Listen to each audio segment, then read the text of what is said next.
This is a live and evolving crisis, and we're breaking it down with verified updates, confirmed claims, and the unanswered questions at the heart of today's explosive developments. Where is Maduro? Earlier today, the United States carried out large scale military strikes inside Venezuela, including in the capital.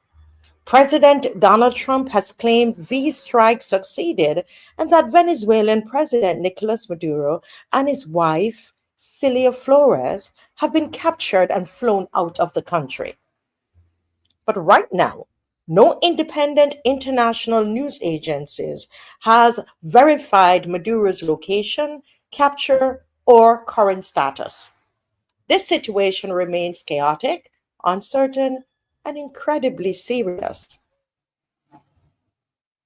In response, Venezuela's Vice President, Delcy Rodriguez, went on television demanding proof of life, saying the government itself does not know where Maduro or his wife are at this moment. This is a critical point. The US is claiming something even the Venezuelan government is publicly questioning. That's not normal, it's unprecedented, and it raises immediate questions about information, accountability, and transparency in times of war.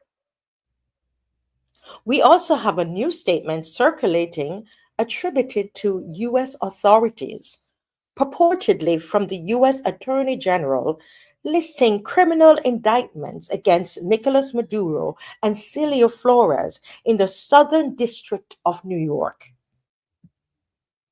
According to that statement, Maduro and his wife are indicted on charges including narco terrorism, cocaine importation conspiracy, possession of machine guns and destructive devices, and related conspiracies. The statement says they will face the full wrath of American justice on American soil.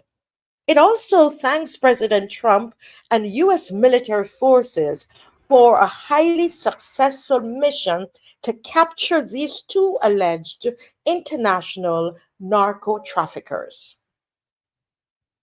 We're including this as reported, but at this time, the New York indictment has not been confirmed by official DOJ publications or major independent news agencies. So we say treat it as an emerging claim that is part of this rapidly shifting story.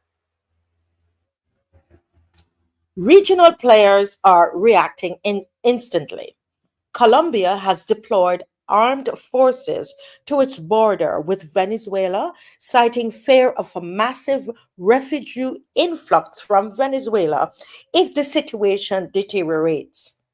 Colombia's government has also publicly condemned U.S. military action as aggression against Venezuelan sovereignty. This adds a regional security dimension because Colombia already hosts millions of Venezuelan refugees from previous years. Today's escalation could multiply displacement numbers dramatically. Governments around the world are responding. Russia, for example, has condemned the US strikes as an illegal violation of sovereignty. Iran echoes that same position. Cuba branded the US operation as state terrorism. European governments, including Spain and the EU, are urging restraint and calling for clarity. United Nations officials are pushing for urgent diplomacy. What we're seeing is geopolitical fault lines forming in real time. Let's break down the implication. Why does this matter to us? Sovereignty and international law.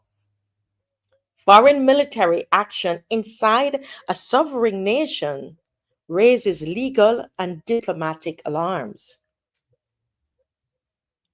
This matters because of the possible humanitarian crisis, displacement, refugees, and instability threaten millions of civilians. What about global oil markets? Venezuela holds the world's largest proven oil reserves. Disruption here affects energy everywhere. Information warfare. Conflicting claims about capture, identity, and justice highlight how misinformation can become dangerously real. This isn't abstract geopolitics. People's lives and future are at risk. Here's what we still do not know. Is Maduro actually alive? If he's captured, where is he now? Are the US charges and the indictment real and actionable? Who is effectively in charge inside Venezuela at this moment? How will Colombia's mobilization affect border communities? Let me be clear, even major international broadcasters like Reuters, AP, and Al Jazeera have not confirmed any independent verification of Maduro's capture or current location. That means these claims must be treated with caution. In the coming hours, we will monitor official DOJ or US government releases, statements from the Venezuelan presidency, reports from journalists on the ground in Venezuela, reactions from regional leaders, migration and border flow data. This story is breaking and evolving fast.